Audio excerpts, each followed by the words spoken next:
আসসালামু আলাইকুম।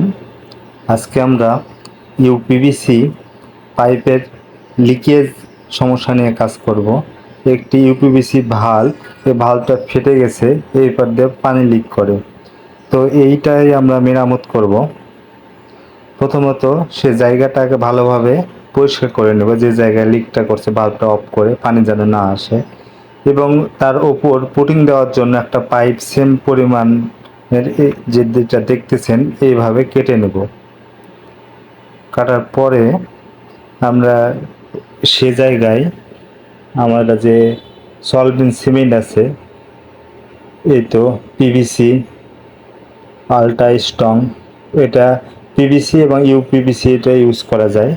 তো সে জায়গাতে আমরা ভালোভাবে যে জায়গায় লিকেজ আছে তার চারিপাশ দিয়ে ভালোভাবে দিয়ে নিব, এবং ভাল্বের গোড়াতেও যেন না যায়, যেহেতু ভাল্বটা যেন না আটকে যায়, সেজন্য আবার পরিষ্কার করে নিলাম।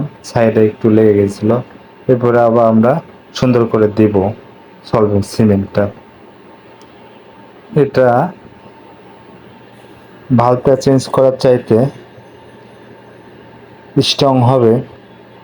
ভাল্ব চেঞ্জ করতে এর খরচ আছে অনেক। সো এইটা দিলে যদি আমার সামান্য সমস্যার সমাধান হয়, তো ক্ষতি কিসের? এইভাবে আপনারা এই ছোট ছোট সমস্যার সমাধান করতে পারেন। এইগুলো কিছুক্ষণ রাখলে অনেক শক্ত হয়ে যায় এবং পানি লিকের সমস্যার সমাধান হবে। আমরা নিচেরটাতে দিয়ে নিলাম পাইপে, এবং ওপরে যে পুটিংটা দেব সেটাতে ভালোভাবে দিয়েছি। এইবার সুন্দরভাবে এটা বসিয়ে দিলাম। সাইডে দেখবো যে ভাল্বের গোড়াতে কোনো আঠা গেছে কিনা, সুন্দর করে মুছে নেব।